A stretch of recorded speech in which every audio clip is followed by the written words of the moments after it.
ముందుగా దేవునికి వందనాలు తెలియజేస్తున్నాను. వేదికను అలంకరించినటువంటి దైవజనులకు మరి ఇక్కడ చేరినటువంటి ప్రతి ఒక్కరికి కూడా క్రిస్మస్ శుభాకాంక్షలు. ఇప్పుడు చదువుకున్నటువంటి పాఠ్యాంశంలో మనం చూసినట్లయితే మత్తయి సువార్త మొదటి అధ్యాయము 19వ వచనం. ఆమె భర్త అయిన యోసేపు నీతిమంతుడై ఉండి ఆమెను అవమానపరచనల్లక రహస్యముగా ఆమెను విడనాడ ఉద్దేశించెను. చాలండి. ఇక్కడ మనం చూసినట్లయితే, మనం గమనించినట్లయితే ఇక్కడ ఇద్దరు వ్యక్తులు మనకు కనిపిస్తున్నారు. ఆమె భర్త అయిన యోసేపు నీతిమంతుడై ఉండి, ఎవరి భర్త ఇక్కడ అని మనం ఆలోచన చేస్తే మరియ గారి భర్త.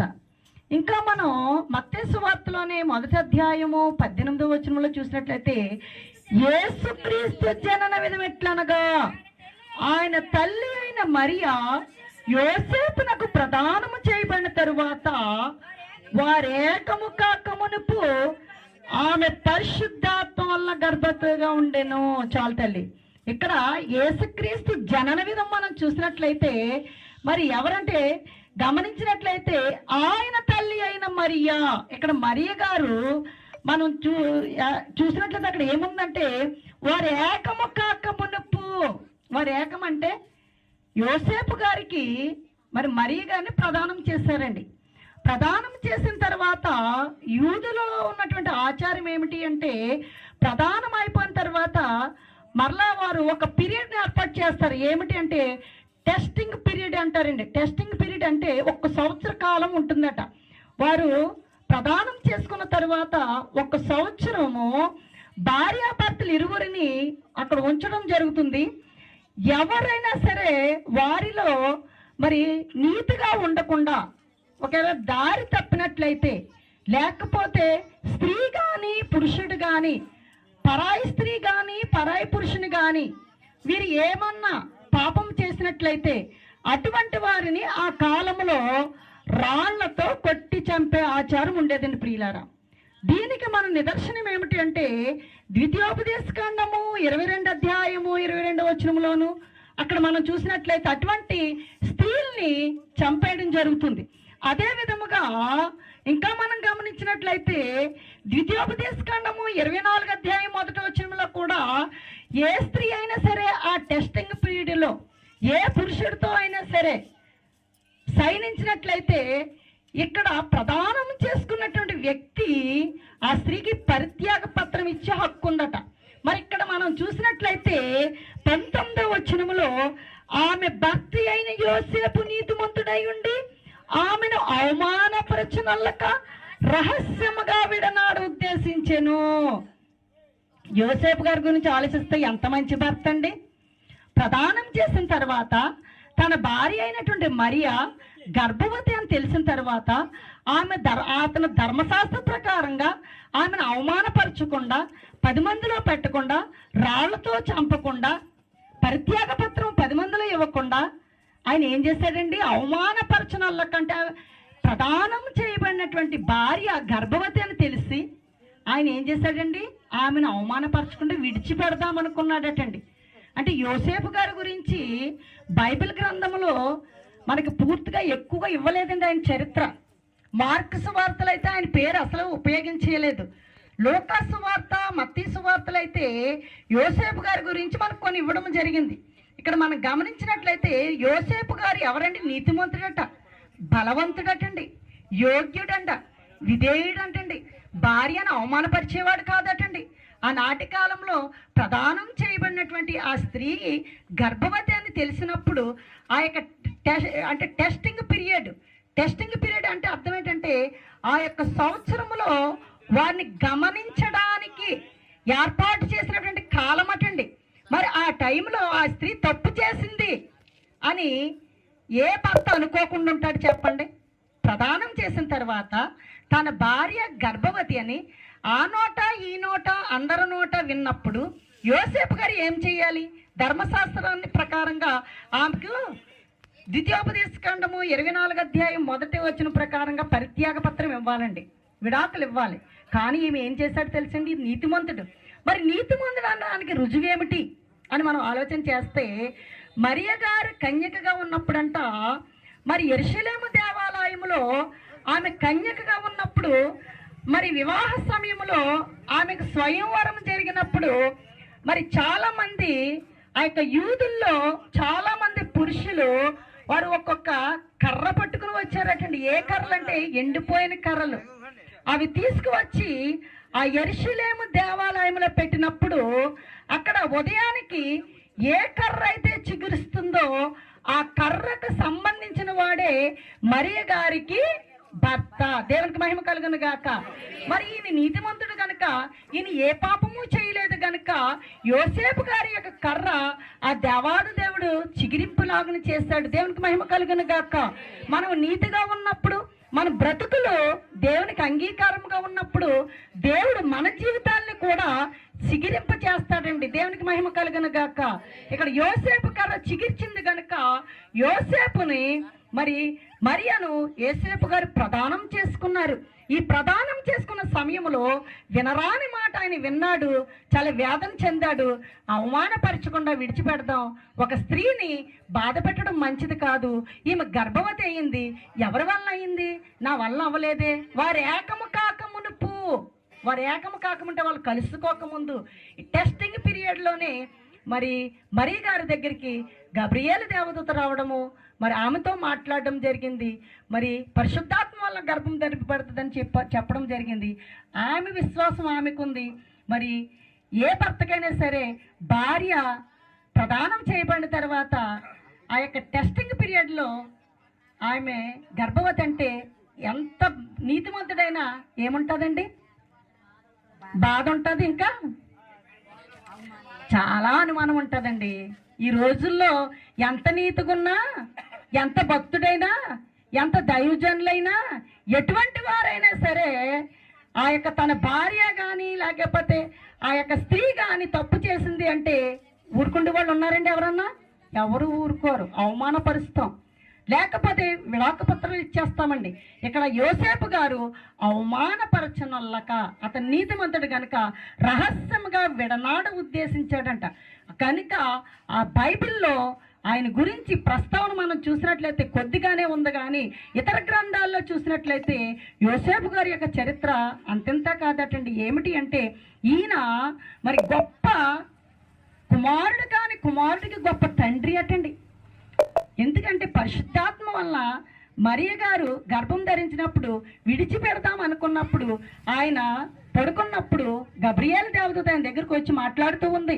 ఏమని అంటే అక్కడ చూడండి, చదువమ్మా.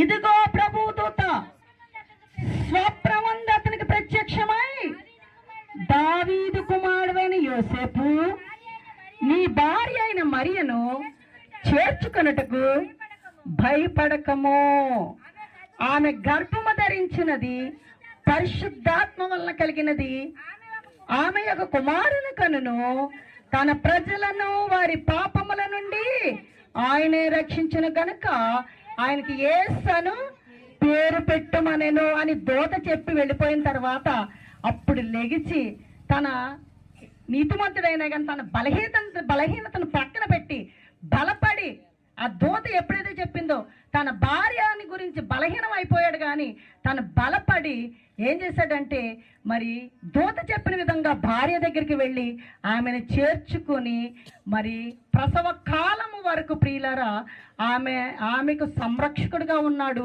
పుట్టిన బిడ్డకు కూడా సంరక్షకుడిగా ఉన్నాడండి. దేవునికి మహిమ కలుగును గాక.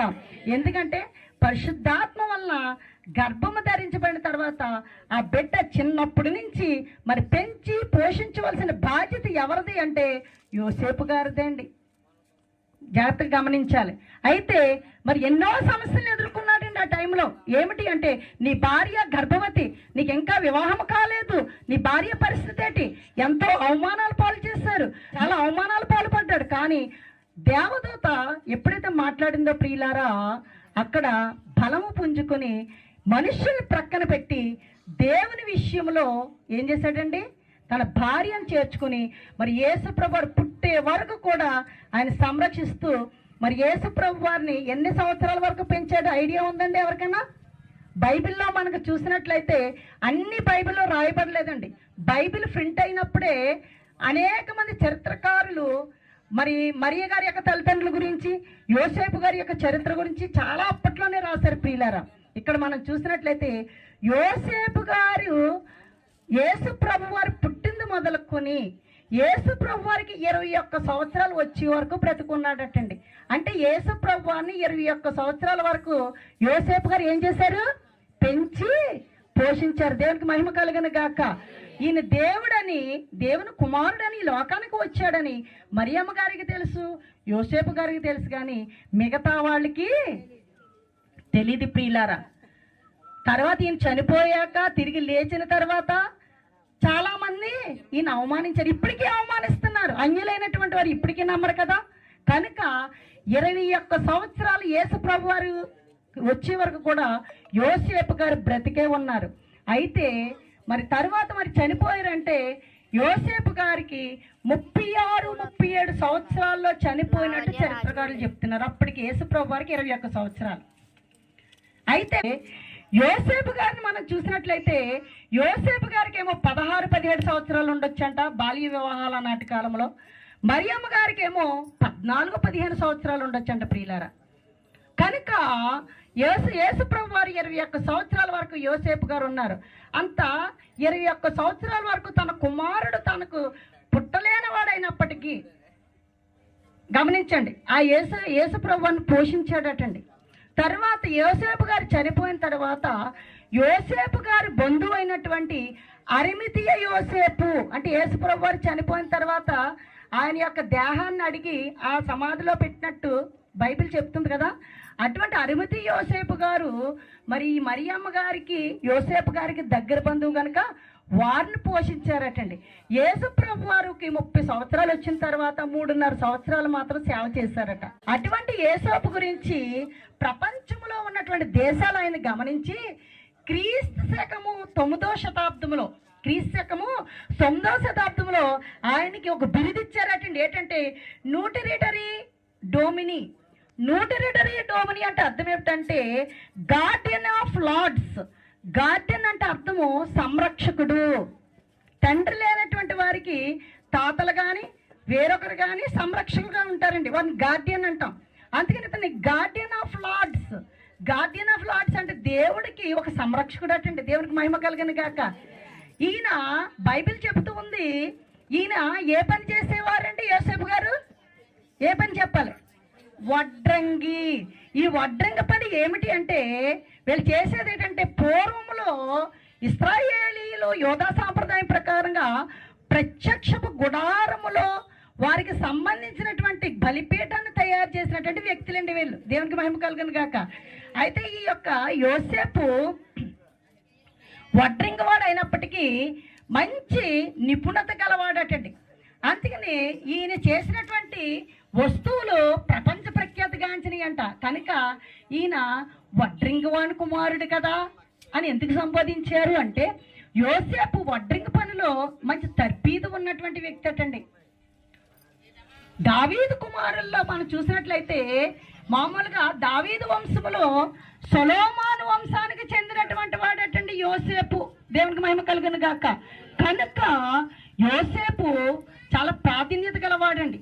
అందుకనే ఇక్కడ మనం గమనించినట్లయితే యోసేపు గురించి మరి చాలా మంది కొన్ని దేశాల్లో, అమెరికా కానీ ఇంగ్లాండ్ కానీ కొన్ని దేశాలలో వీళ్ళు గమనించుకుని ఏమని ఏంటంటే the feast of the holy family అటండి.